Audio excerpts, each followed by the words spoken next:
Okay, so today's session is featuring Clifton Donegal from the College of Carpenters and Allied Trade. He's an instructor with the Carpenters Union.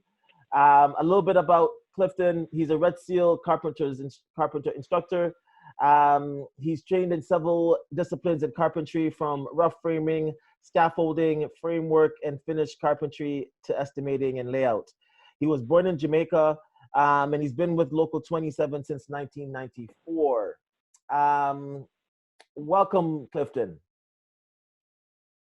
Thank you. All right. Okay, so just want to talk about it, jump right in it. How did you start?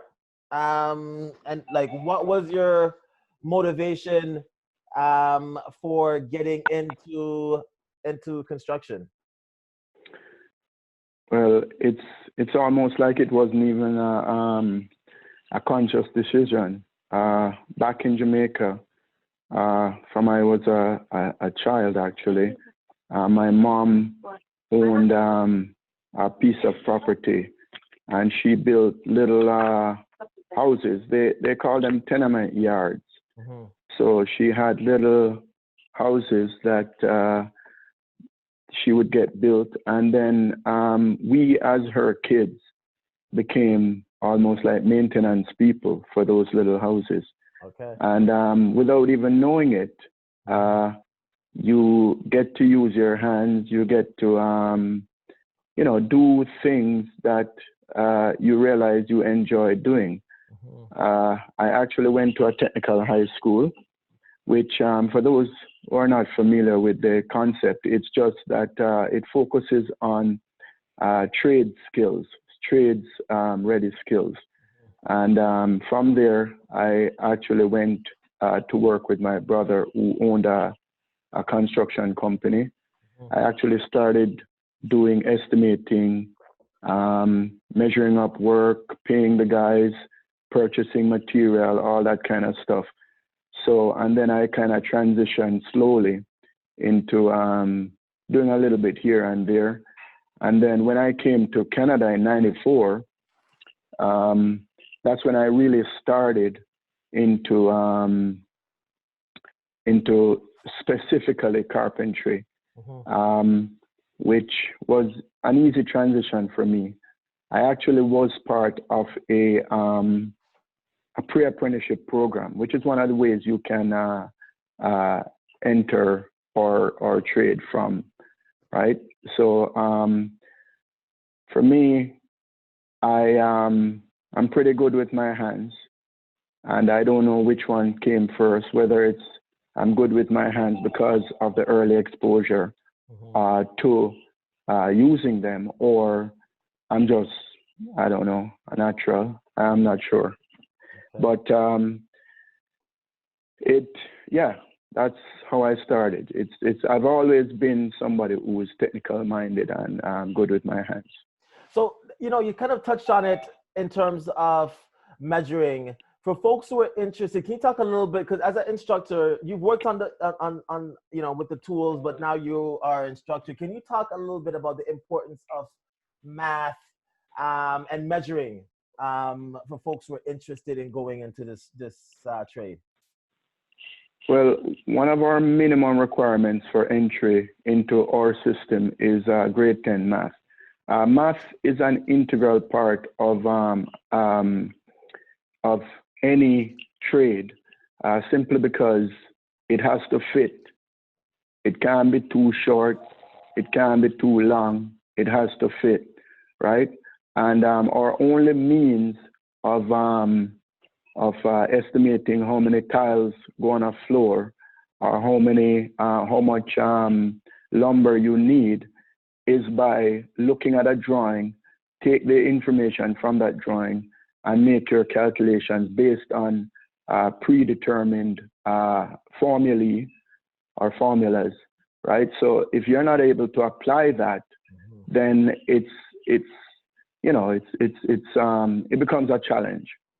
Okay. So from the very onset, just you being able to do your job, then math is an integral part of that. Okay. And can you talk a bit about what do you find rewarding about working in the construction sector? I beg your pardon? What do you find rewarding about working in the construction sector? Everything. And this is absolutely actually not the cold so much, but it's you know, it's funny that the things you work on are typically more times than not permanent structures, and they are structures you'll be driving by or looking at or noticing or referencing, and it is always a proud moment to refer to something that say, you know what, while I was on this job or while I was constructing this, you know what I mean, so and so happened, and even relate it to your students. It is a good feeling. It does spark a sense of pride. Mm-hmm. And when you say permanent structure, you're talking about driving a path, like if you built a structure and you drive past and say, hey, I was a part of building this. Yeah, I mean, you know, it's sometimes my when my kids were much younger, right, they'd actually be tired of me pointing out where I worked and what I did, because but while I am very naive about them not being as interested as I am, but I still feed it to them anyway. Okay. What kind of jobs did you do before you got into construction that prepared you for this career? Well, as I said, I've always, right out of high school, I went to work with an engineering firm called Gray Mill Engineering on Hagley Park Road. Okay. And what they did, actually, they did primarily welding, from all kinds of ornamental welding to also they had contracts with places like D&G. That's a prime beverage producer back in Jamaica. Red Stripe Beer, if you know Red Stripe Beer, then my dad worked at D&G for a long time, actually. So it's okay, yeah, and we also had contracts for conveyor belt welding and all that stuff in for Jamaica Biscuit Company. Most of those companies. I wasn't actually a welder, but I was basically in charge of inventory. Just leaving high school, having done metal work, I was basically thrown in that sector. And then from there, surprisingly enough, I went on to become an audio technician with an audio company. So I've been around, and then from there I went actually into doing telephone repair with Jamaica Telephone Company. And from there, I started working with my brother in construction. So it took me a while to get there, but I did get there. And it's just always what has actually got me through is the fact that I have a good command of the math and English, and not to dwell on that, but these are important factors.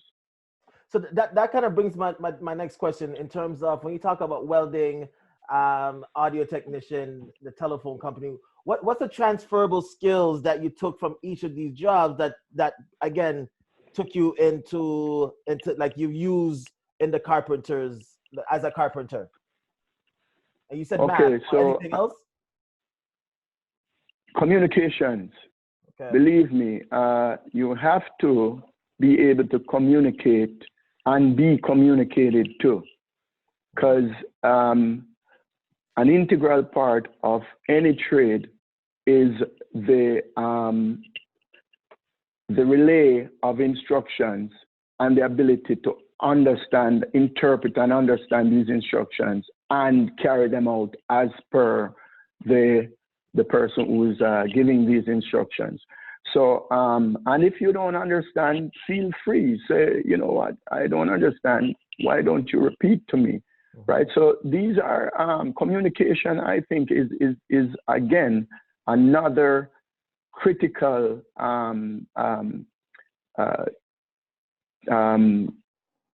ability to have, right? And as well, things like just making sure that you're always there, right? Always present. Be it in the middle of a conversation or be it physically at a job site, right? These are critical things. On time, as one of our leaders would say, get up and dress up and get out there, right? So it's good. All right. Can you talk a little bit about what are some of the various apprenticeships offered at Local 27? Okay, so strictly speaking, we have general carpentry, which is one aspect, and then you have floor laying, right? Those are the two basic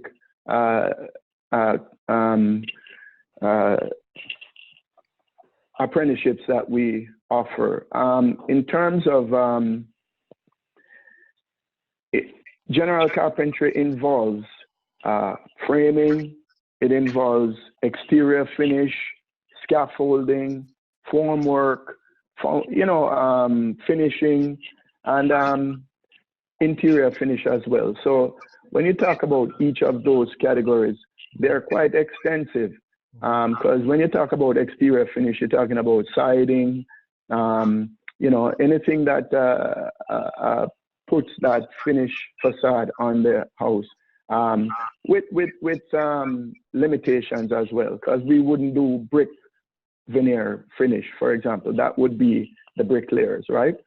So framing, again, we have one sector which is that does framing, and of course interior finishing. We have the carpenters that do all of those.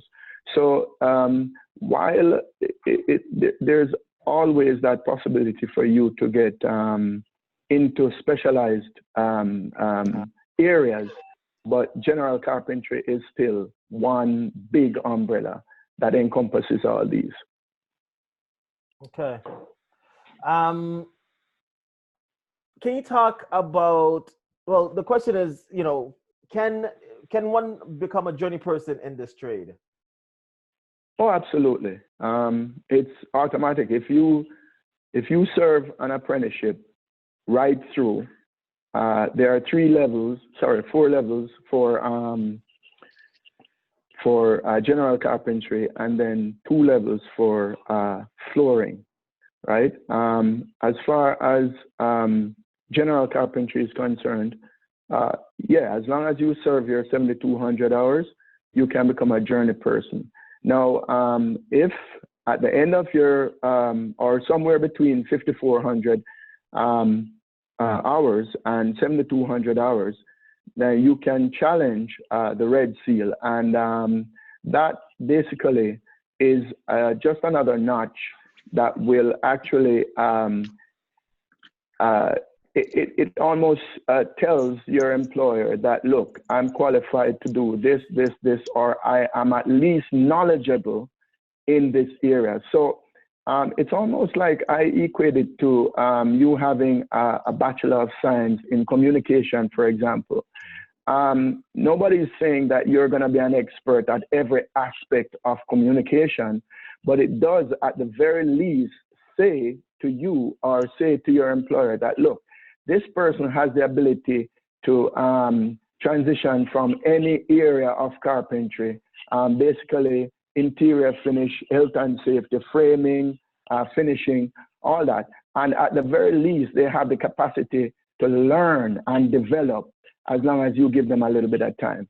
So that's the difference between just being a journey person and a Red Seal. A journey person is basically you're certified. You're not licensed, but you're basically certified. And of course, a journey person is just limited to, you know, you have completed your hours of apprenticeship. So in terms of you said for the carpenter versus the floor laying, what's the length it takes to become from a first year apprenticeship to become a journey person for both? Okay, so for an apprentice, it's 7,200 hours. So there are 3 levels of 4 levels of apprenticeship, and each one is 1,800 hours. And some of those hours, because you have 3 levels of schooling, you have your first year, your second year, which is called, your basic, intermediate, and advanced. You are basically getting into each level that you perform, then 240 hours of those you have to be in class. So for 3 sessions of 240 hours, which if you work it out, it's actually 10% of your complete apprenticeship has to be in class, right? So of 7,200 hours, 720 hours of those are in class. And we break it up in 3 sessions, right? And the rest is going to be on the job training, which I might add that you're being paid to do. I think that's, for me, that's the big thing that I want folks to think about. When we think about the trades, and maybe you can talk about this, when we think the trades is also, when we think about post-secondary, a lot of folks don't necessarily consider, doing your apprenticeship as a post-secondary option, such as college or university. However it is, the only difference is that you're getting paid. So by the end of your journey person, you're coming up with a surplus. Whereas if you went with college or university, you're ending in a deficit. And I'm not taking away or saying anything negative about college or university, but the pre-apprenticeship is a form of post-secondary, right? Absolutely. Were you going to say something else? No, I think I was going to jump into this question in terms of, wages, because I think that's a lot of the folks who are interested about is when we think about a first year, can you talk about what is the first year wage that an apprenticeship would make for a carpenters and general carpentry and flooring? Okay, so each level, after you've completed your the first level, first year get $20.79 on your paycheck. Now the package is going to be a little bit more because included on top of that, your employer pays like benefits and pays into your pension, and also you get what is called a vacation pay. So those included in your package. So but on your paycheck, you get, as a first year, $20.79, and then it goes up all the way, $25.12, $29.44, $35.79, up to when you're a 4th-term apprentice, you get $35. And it's structured to be 50% of the journey person's wages, a first-year apprentice get, and then it increases incrementally until you get 60, 70, I think, 80, and then the full journey person price, pay is $41.85. For both general contracting and flooring? Oh no, general carpentry. Flooring is a little bit different. Flooring is a little bit less, probably about 5% or 6% less. Right, so it's comparable, but not exactly the same. And I'm as a general carpenter, I tend to be biased towards general carpentry. Okay. So, but again, it's comparable, right? Okay. So a lot of people, I know when I was working at Building Up, and also when I, here at Quick Start or just at TCBN with the different programs, 80% of the participants that I come in engagement with, 80% know that they're good with their hands, but don't know exactly where they want to go. So I hear a lot of folks say, hey, I want to be a carpenter, I want to be a plumber, I want to be an electrical. But if you can just talk a little bit about what exactly does a carpenter do when we talk about construction? Okay, so again, depending on what you are gravitated towards, but there's a plethora of options in terms of what a carpenter can do. Again, from if you think in terms of how the building is erected or constructed, you will get a better picture, because from the very beginning, if you think about a commercial building being erected, for example, you'll think of the concrete forms going up. That's formwork. So they dig a hole in the ground, they put the concrete forms in, they pour concrete.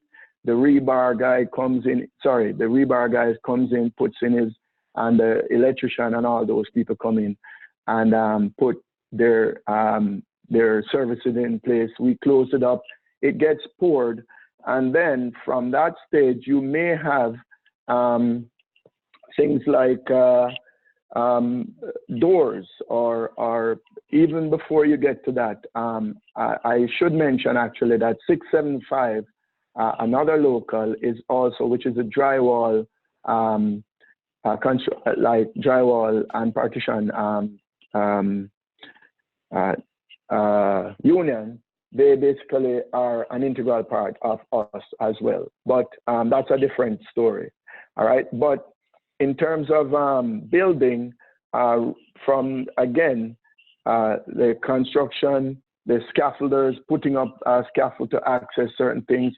Also, when you talk about the floors getting finished, the partitions, the inside partitions, for example, you do have modular systems being built for example, the Vaughan Hospital going up. You have the rooms that are pre-built, and they're being built by carpenters, right? And then when you think about the roof, again, depending on what type of roof, we have roofers, right? Shinglers, roofers, all that stuff, siding, all that stuff. And then when you check on the inside of the house now, you have the doors being fitted for not furniture, but cabinets being going in and being installed, and all that kind of stuff. So there is a bunch of different stuff that carpenters do that it wouldn't be very difficult for any apprentice to find their niche, right? Because a lot of it, like I say, are going to be transferable skills. But you might find that you like one thing or another, and depending on what you're exposed to, you might tend to want to stick to that. Okay. And when you talk about general carpentry or floor laying, are they Red Seal trades? Yes, they both are. They both are. So there would be, like I explained, at the end of your journey, or close to the end of your hours, as long as you complete your hours of apprenticeship up to 5,400 for general carpentry, you can challenge the Red Seal, right? And it is a good thing to have, because you transitioning from province to province or territory, then it is recognized interprovincially.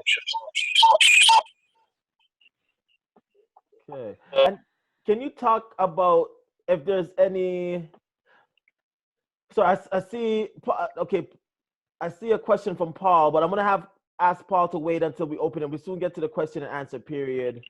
But if you can talk about, when we said the Red Seal, it's recognized across province.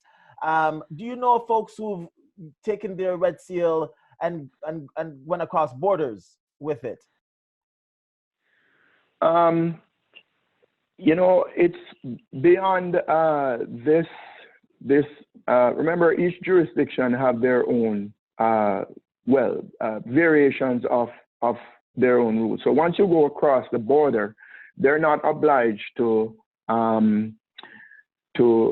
honor a Red Seal. It still indicates that you have attained a level where you can perform at a certain level, but it's not mandatory for them to recognize it as a trade qualification, right? So as far as across the border is concerned, you could still probably present it, but it might not necessarily have to be honored.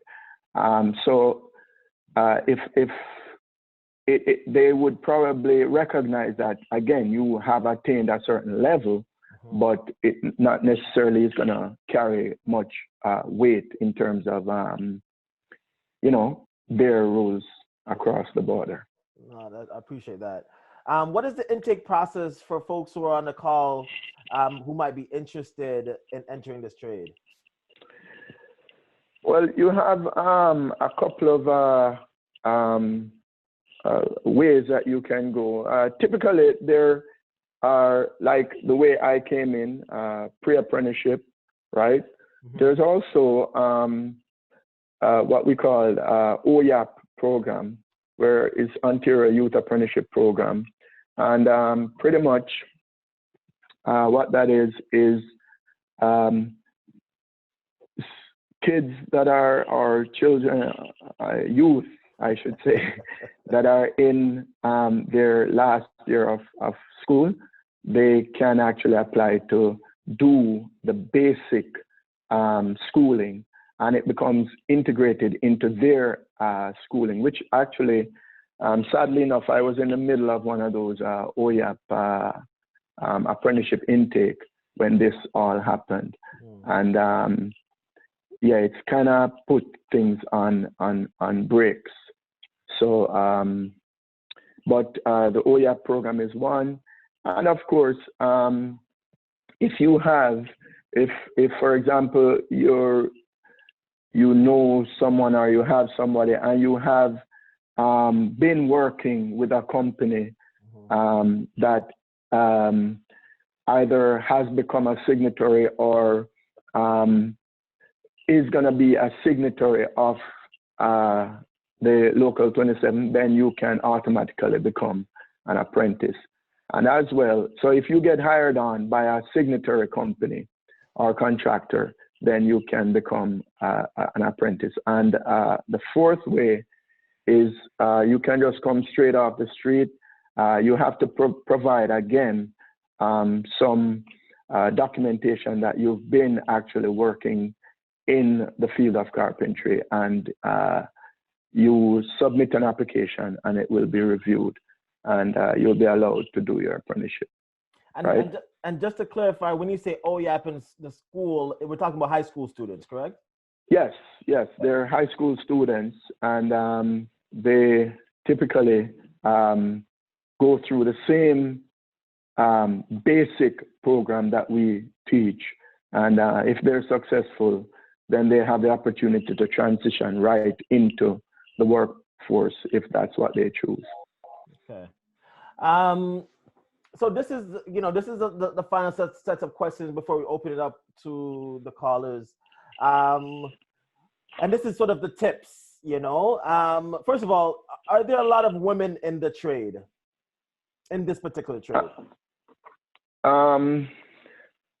Not as many as we'd like, because we did our international. By the way, we as a part of the UBC, United Brotherhood of Carpenters, Local 27 is just one local of many, right, across North America, and we do have an international, and they did set a target of 20% for 2020. So there's been a concerted effort to include a lot more women in the trade. We do have, I think we currently sit at about 5%, right? There are a couple of things that that could hinder women coming in the trade, and I say it starts. One of the things that is one of the deterrent is that primarily people don't, parents, I'm going to put it right on the parents. Parents don't necessarily encourage their young daughters to seek the trades as an alternative, right? And also, yeah, like girls are almost raised to think that the trades are not for them. So that affects the numbers. People like guidance counselors tend not to encourage female, people in the trades. And again, it's also women sometimes tend to be intimidated by the thought of working in an environment that's predominantly like male dominated, right? So there are a number of factors why we don't have many women. But I tell you this though, for the women that actually enter the trade, you have to understand that these are women from the get-go who have determined that this is for them.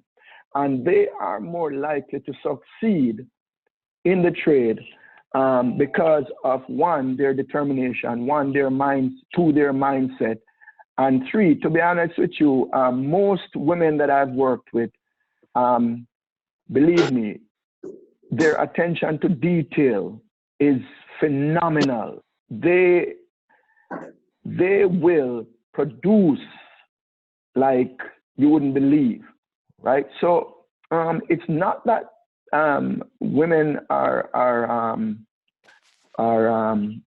not capable or are not. They just need to be told or be encouraged from a young age, 8, 9, 10, that this is an alternative, and they should view this just like how they would view any other accounting, lawyer, doctor, nurse, all that stuff, right? Teachers, right? If we can put trades in at the same level, carrying the same weight, then it would be more accepted and not looked upon as an anomaly, right? No, I appreciate that. One of the things that I really noticed when I went to the Carpenters Training Centre was how many women instructors, journeyperson instructors, they are compared to other unions that I've been to. I think the Carpenters Union or Training Union has one of the most amount of women instructors across the board in Ontario. So I think there is that piece around that you mentioned, that folks, when like women who enter it, they can not just be in it, but they can actually excel in this industry or in this sector. As an instructor, I want you to put your instructor hat on for a minute and answer this question. 3 advice that you give to apprentices who want to excel in this trade. Okay. number one is, like I say, show up on time, ready to go. Remember, dress up, get up, dress up, and show up. Right? Those are, it is important that you show your employer that you respect his time, because he's paying you from 7 a.m. If you show up at 7 a.m. and start putting your shoes on and putting your no, that's not acceptable, right? You gotta be there on time, and on time means 15 minutes before, right? Or 10 minutes before, so you can be ready to go. That's a critical part. Work ethic, right? You have to show that you care about the work that you're doing, right? Because you're more likely to produce more, you're more likely to not have callbacks, you're more likely to not have accidents if your work ethic dictates that you care about the job. So you got to make sure that you understand that, right? Another thing is your ability, like I said, to communicate, right? It's critical. It speaks to your wanting to learn, right? Because if I'm talking to you and you are, for example, distracted, right? If I look over and I see you on your phone when you're supposed to be working, then that's not a good thing, right? So it's basically, I know communication for young people is a critical thing, but it's not one-way communication. It's not at your leisure. It is more from the employer's perspective. If you are an employer, you'd like to know that you're getting every bit of what you're paying for. So that means that it's imperative for any apprentice to make sure that they are paying attention to what's going on. So one, make sure that you're on time all the time, every time. Two, make sure that you understand what's going on. And you got to show that you care about the work. And just put the phone away. Okay. And what are 3 common mistakes new apprentices make? You know, one of the problems when I just came, and I'm just kind of giving a little anecdote. When I just came in '94, Canada had just gone through a recession, 92, somewhere thereabout, where things were hard. I never experienced that. My advice to any apprentice is, in terms of mistakes made, is don't ever take for granted the job that you have. Because one, this is not like you're working with a company where you get 2 weeks notice. You can be laid off anytime, right? So you have to make sure that the employer sees your value and is encouraged to keep you. So don't take anything for granted. Number two, the mistake that, again, I call it financial, right? Where they get the first paycheck and the second paycheck and they think that, you know what, man, I get up, I don't even feel like going in this morning, right? And they get this false sense and they start buying everything. They get the credit card, they start buying everything, and next thing you know, they're knee deep in debt and all that stuff. So it's important for them to be able to manage their finances, right? 'Cause that's another mistake that a lot of apprentices make, where they are not, managing their finances. And a third one, again, is getting stuck in, I'm going to give you 4. The third one is getting stuck in one sector and just get all their hours in that. Let's say scaffolding, for example.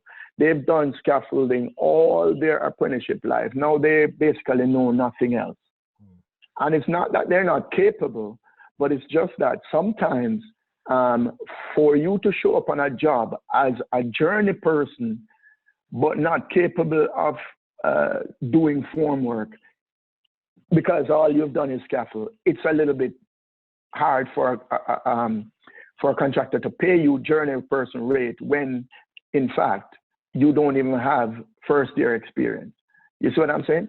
So try and spread out as much as possible your skills or your knowledge of all the skills. That helps. And the last one is make sure you go to school. School is an integral part of this. School props up your on-the-job training. It puts perspective to your on-the-job training. So it's very important for you to have some kind of reference point. Why did I do this? Why did I put the nail in this way rather than that way?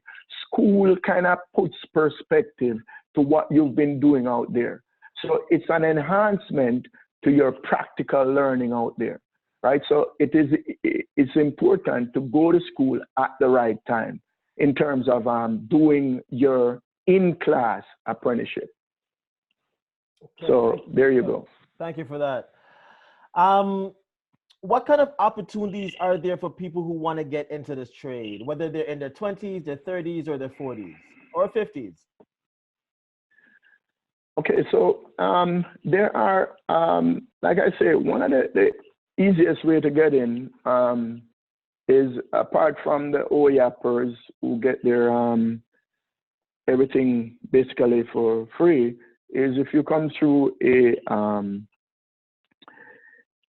pre-apprenticeship program. It doesn't matter what age you are, then that's a good way of coming in. But once you're in, the opportunities are pretty much limitless. As long as you can, because there's no denying that there is a physical aspect to this trade. You gotta be physically up there, right? And there's no limit to what you can do, right? It's just gonna be you getting out there, see what is available for you. And again, there's no doubt that the challenge is gonna be there. And the older you are, people are gonna look at you different. I just had an apprentice carpenter came through my intermediate course, and he was 60. He started at age 50. He's 60, and he's still doing it, right? It's just how determined you are to move forward or to move out of here, right? So there's many opportunities, again, in any of the sectors that I mentioned: formwork, scaffolding, finish, exterior, interior finish, all that stuff is available out there for any apprentice to take on, right? Again, it just has to be your attitude and your willingness to learn, and that will get you by. Awesome. And the last question before we go and take general questions, what personality traits should someone have who is interested in going into this trade? Okay, so personality-wise, to me, you have to have. I think you have to be mechanically inclined in terms of you have to be able to have an aptitude to do it. Like aptitude can be in the initial stage transferred from, if you've been doing something that relates. If you've been working in a factory, for example, and you have certain hand movement, that can be easily transferred to swinging a hammer or something like that. But you have to have some kind of aptitude to know that when you swing the hammer this way, you're going to hit the nail that way, and right? Cutting a piece of lumber using all kinds of electrical saw and other electrical equipment. It's so your nature must be kind of technical in your thoughts, right? And personality-wise, you gotta, to be honest with you, you gotta have a certain level of, you have to have thick skin, because sometimes entering the trades, especially if you're a newcomer to Canada, as I had been, if you're black, if you're a certain thing, then these things all play into, not black, but if you're racialized, then these things actually play into how you're interacted with, right? And you have to understand how to play the game. Otherwise, you could end up, making wrong decisions. You know what I mean? Okay. And when you say having that thick skin, would the same thing apply for women who are also interested in going? Oh, absolutely, without a doubt, even more so than men. And this is a sad thing to say, right? But women are going to be approached differently, whether it's from guys offering to help you because their perception of women is that they're weak, to them making passes at you because you are a female, right? And because they think that, or even at the extreme end, asking, what is she doing here, right? What are you doing here? You understand? And it's simply because of their perception that women do not possess the ability or capabilities necessary to be on a site. And I think the more women we have out there is the more that that myth is going to be debunked.